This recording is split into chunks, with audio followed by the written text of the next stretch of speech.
Bonjour, c'est Cryptoly, j'espère que vous allez bien en ce mardi 27 décembre 2022. Bienvenue dans la quotidienne, notre rendez-vous matinal du lundi au vendredi pour voir les news crypto, analyser le marché et voir ce qui se passe au niveau du BTC et de la macroéconomie. On va commencer par notre tour d'actualité habituel. Au programme, nous avons des prédictions pour 2023 sur l'industrie et c'est classique en cette période d'année. On va faire un retour sur le hack de Defrost. On va passer par Phantom qui fait le point sur son année, et ensuite Avalanche et sa dernière mise à jour, qui change quand même pas mal de choses pour le protocole et qui prépare différentes mises à jour par la suite. Et avant de commencer, si vous voulez soutenir la chaîne, c'est très simple, likez et partagez la vidéo, ça aide beaucoup au référencement, et abonnez-vous si c'est pas déjà fait, pour pouvoir suivre les différentes vidéos, et ensuite on attaque tout de suite avec les prédictions pour 2023.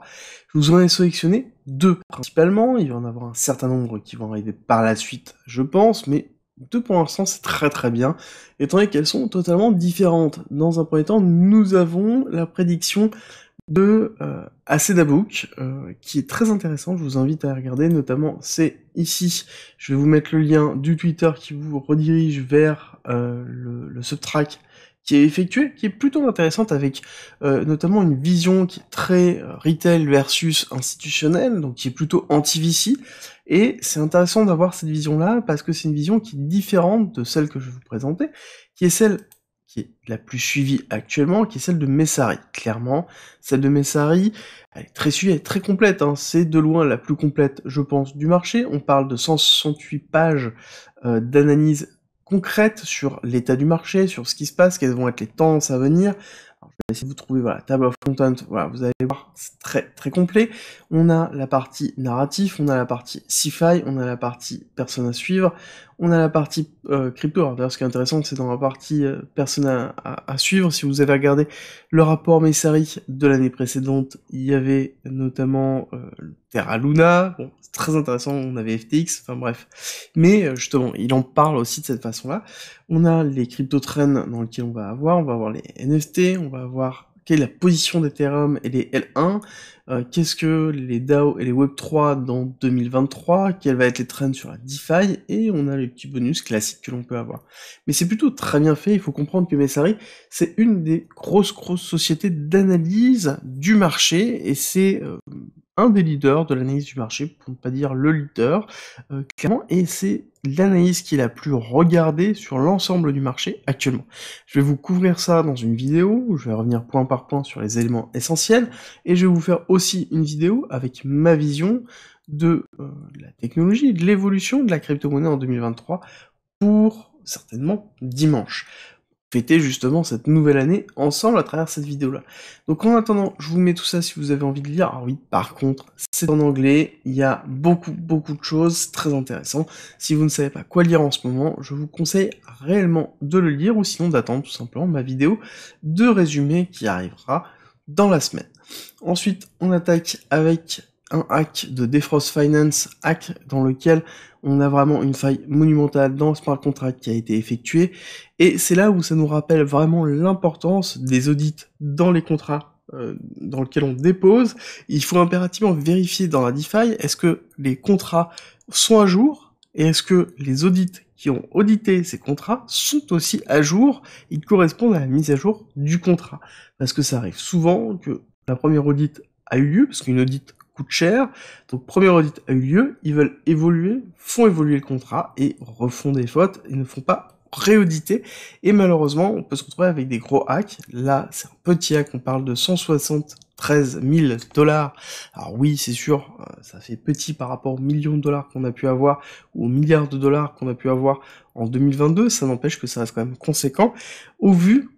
de l'erreur qui a été effectuée. Ça aurait pu être bien pire. Il faut faire vraiment très attention où vous déposez vos fonds dans les smart contracts, et toujours essayer d'aller dans les protocoles qui ont déjà beaucoup d'expérience, qui ont été fortement audités, et dans lequel on sait qu'il y a peu de chances. Après, il y a toujours un risque, il faut bien prendre en considération ça, c'est que peu importe le protocole dans lequel vous effectuez, il va avoir toujours un risque. Par exemple, sur le Discord, j'ai vu quelqu'un qui a posté un message sur un protocole qui sert à restack sur Atom. Alors c'est très très bien d'avoir quelque chose qui restack de façon journalière, mais il faut comprendre qu'à ce moment-là, vous faites appel à un protocole différent, à des smart contracts différents, et vous ne stackez pas on-chain, donc malheureusement,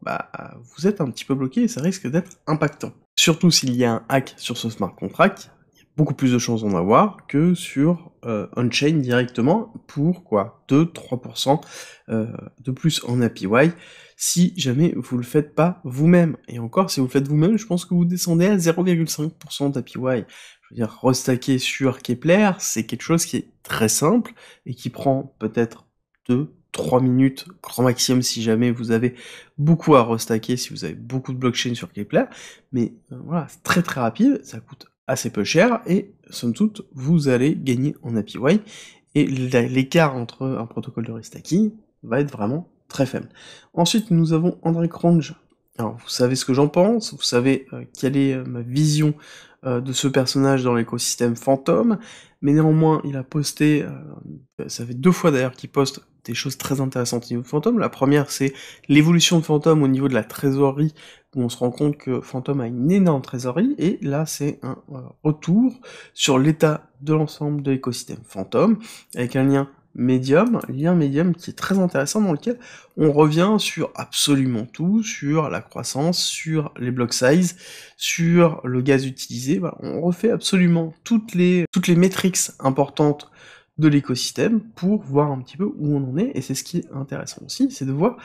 l'état du Phantom, et ce qui est aussi intéressant, c'est de descendre un petit peu dans les commentaires, et voir que ça troll bien, et même sévère, en disant, oui, en effet, ça va grandir, avec justement des graphiques, avec les pertes de moins 95%, pour rappel, moins 95%, Phantom fait partie des plus touchés de ce bear market, alors que c'est une blockchain L1, qui est EVM compatible, mais qui n'a pas eu de VC, très important, il n'a jamais eu de VC, donc par rapport à l'analyse qui avait été effectuée ici, à ce que je vous ai présenté, c'est pour ça que cette personne en parle régulièrement de Phantom aussi, parce que c'est une blockchain qui n'a pas de VC, donc forcément, qui s'est montée toute seule, et qui a valorisé son écosystème tout seul. Et ils ont un écosystème qui est propre à Phantom, et qui n'est pas venu parce que c'était une EVM compatible, qui est venue parce que c'était Phantom. Et c'est aussi une des forces de cette blockchain, et voilà, je vous invite à regarder les différentes vidéos que j'en ai fait pour bien comprendre ce que j'en pense. Ensuite, nous avons la news sur Avalanche, donc je vous avais parlé de cette news, de cette update qui était très importante, qui arrivait, et ça y est, on a eu les premiers messages cross-chain qui ont été effectués. Alors, exactement, c'est cross-subnet sans passer par la chaîne habituelle. Pour rappel, un subnet, c'est quoi sur Avalanche? C'est un réseau Avalanche qui est privé, qui ne passe pas par le réseau public.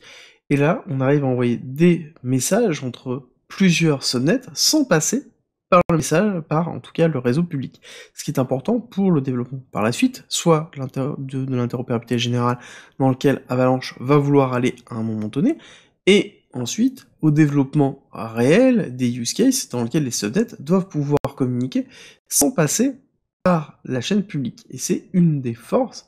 réelles aussi d'Avalanche et de la création des subnets, et c'est pour ça que je vous en parle, c'est que c'est quelque chose qui est très intéressant conceptuellement par rapport à l'évolution de la blockchain Avalanche. On en a terminé pour les nouvelles, on va attaquer la partie technique avec notre rappel habituel de la schématique héliotiste où nous sommes. Alors je vais aller très très vite, vague 1, 2, 3, 4, 5, terminé en avril 2021, retracement A, B, C, B avec extension, C avec extension.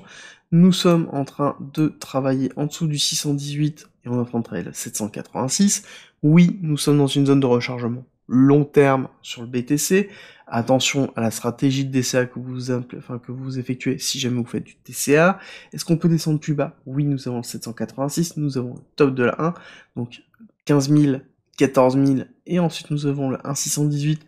d'extension de Fibonacci de la A sur la B à 10 000 $, qui est très important, qui est un niveau qui est visé par beaucoup de personnes, parce qu'il représente aussi le support monthly de l'Ishimoku, et un order block important. Pour ma part, je considère que pour arriver à 10 000 $, il faut avoir vraiment un mouvement baissier très fort, qui va être catalysé par une news très très forte, chose que nous n'avons pas actuellement. Et vous allez me dire, oui, FTX on l'avait pas anticipé. oui, c'est vrai, FTX on l'avait pas anticipé, mais on savait qu'il y avait des acteurs, en tout cas des exchanges, qui n'étaient pas solvables, c'était quelque chose qu'on traînait déjà depuis 3-4 mois en termes de rumeurs,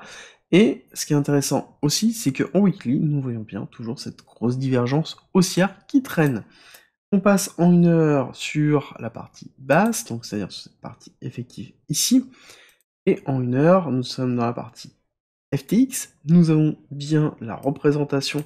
effective de cette accumulation de week-off en SC, ARST, STB, donc Selling Climax, Automatic Rally, Secondary Test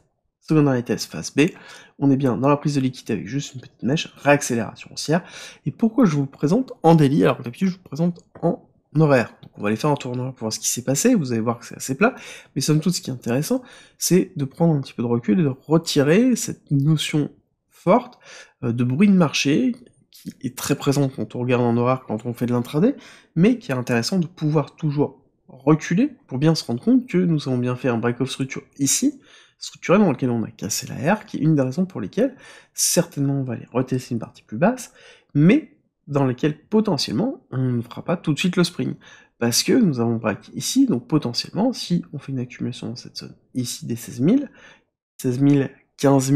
900, 15 800, dans lequel on fait une accumulation pour repartir à la hausse, et continuer une structure haussière qui serait de cette façon-là, ici on a fait bien le break-off structure, on le voit bien,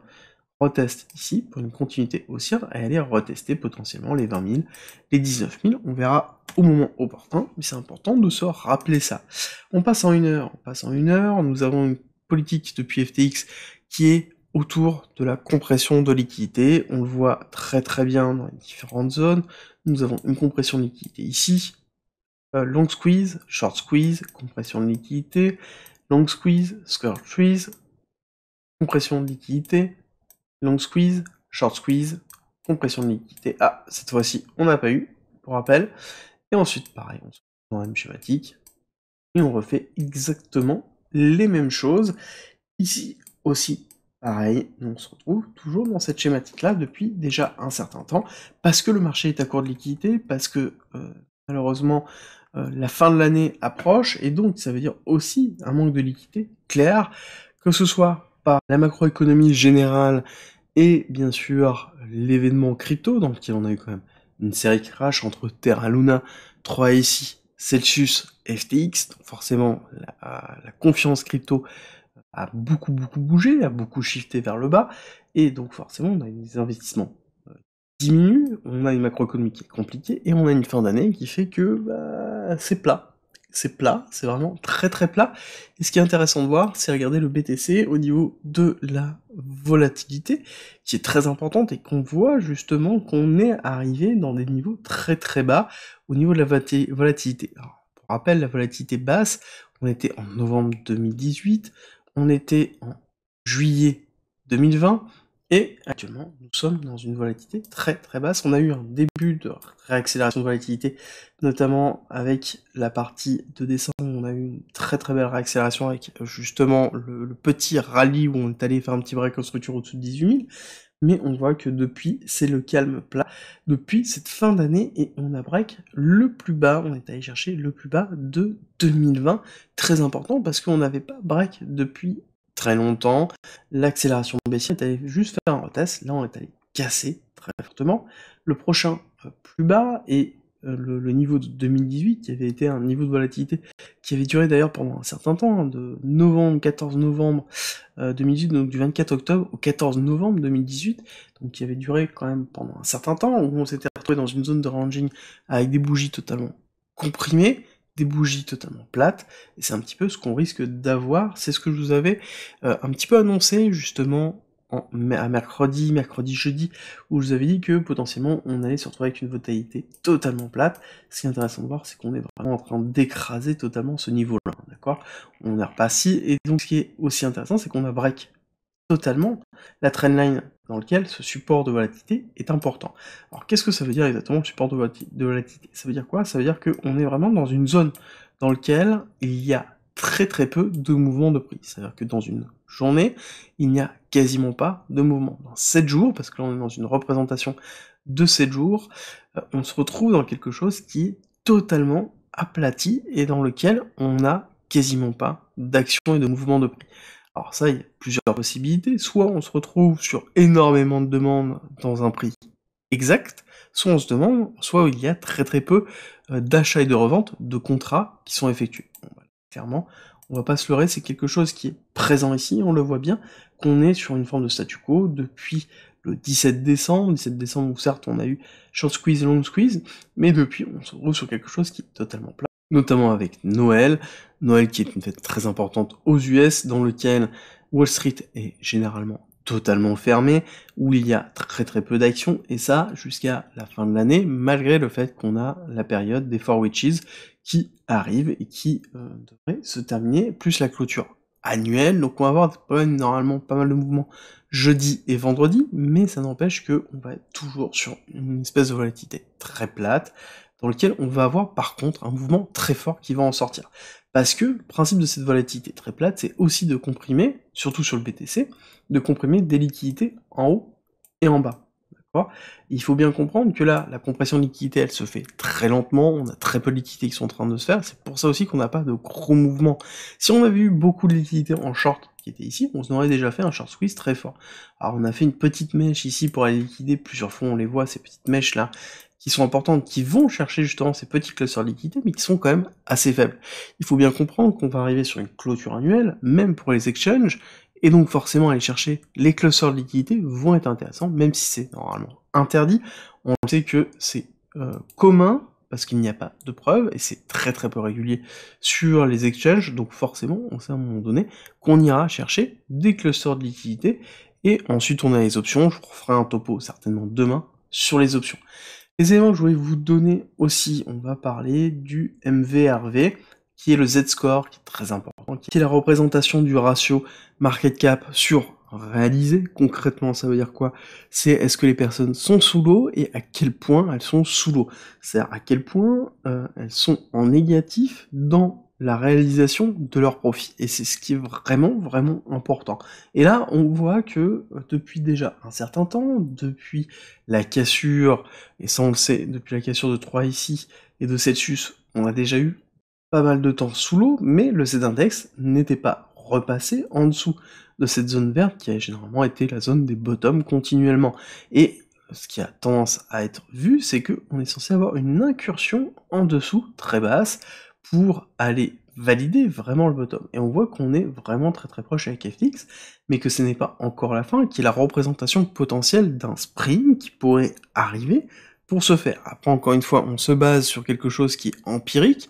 donc dans lequel on a une analyse du passé pour déterminer l'avenir. On sait très très bien que avec 3 occurrences, ce n'est pas suffisant, donc on analyse de cette façon en se disant que potentiellement, oui, nous sommes dans une zone qui représente une zone de rebond fort, et qui représente aussi, quand on regarde la zone de volatilité, quelque chose qui est symptomatique d'un bottom au niveau des cryptoactifs, au niveau des crypto-monnaies, au niveau du BTC. Et c'est pour ça que je vous en parle maintenant, parce que nous sommes clairement dans une baisse de volatilité, nous sommes dans une zone d'achat long terme. Oui, est-ce que on peut descendre plus bas? Oui, clairement, que ce soit au niveau du Z-index, que ce soit au niveau de l'analyse technique, on a des cibles plus basses, il faut le prendre en considération, mais nous sommes dans une zone très très intéressante pour le BTC, qui a été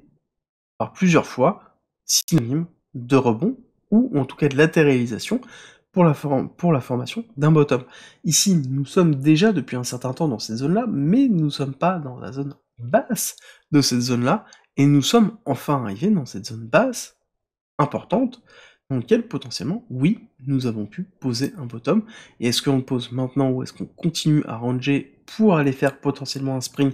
dans l'accumulation qui serait une cassure baissière? Hop, on va repasser en daily, qui serait une cassure baissière du STB pour aller chercher la target à 15 200, 15 000, voire potentiellement un petit peu plus bas, aller chercher les 14 000 avec les liquidités qui sont en attente de longue. Oui. Est-ce qu'on va y aller maintenant? C'est la grande question qu'on se pose. Avec la faible volatilité, c'est très compliqué de pouvoir se l'assurer maintenant. Ensuite, on va faire un petit tour sur les actifs classiques avec Nasdaq SP500. Nasdaq, on voit que on a eu une journée dans laquelle on a eu quand même pas mal de volatilité malgré un 26 décembre qui est un jour férié important au niveau de Wall Street, mais ce n'est pas parce que Wall Street est fermé que le titre n'est pas échangé, et on voit que là par contre on a une belle accélération qui est effectuée. Alors est-ce que là à l'ouverture de Wall Street on va se retrouver sur une inversion? Est-ce que on va rester sur une accélération haussière avec ici une question de la bougie précédente baissière qui serait les 11 289, idéalement aller chercher les 11 300,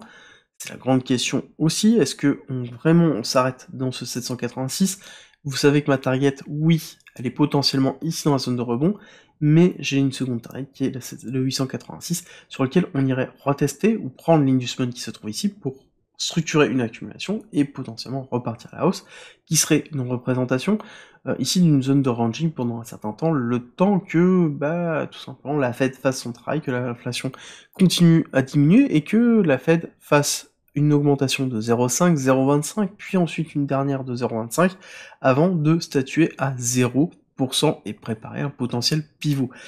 Sur le SP500, c'est quand même beaucoup plus propre, hein. On est sur quelque chose qui est beaucoup plus fort, on le voit bien, on n'a pas cassé des zones basses, on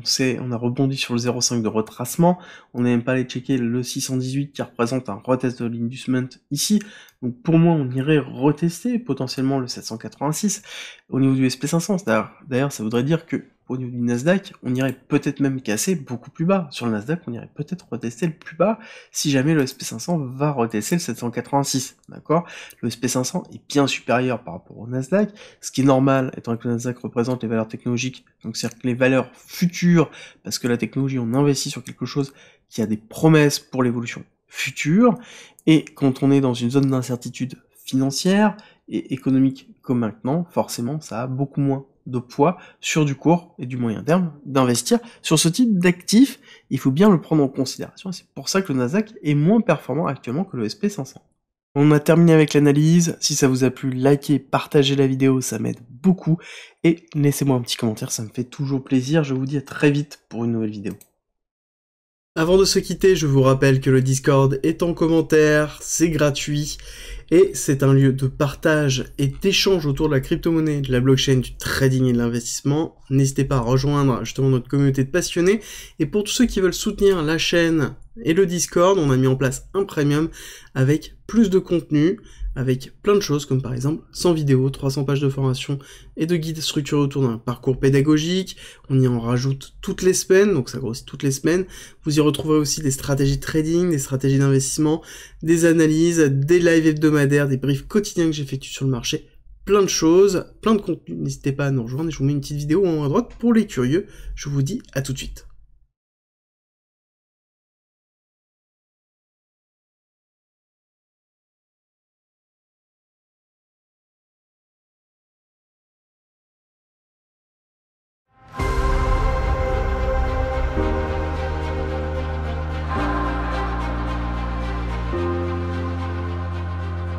Si tu aimes mon contenu, n'hésite pas, partage, like, ça m'aide énormément, et rejoins-nous sur Discord.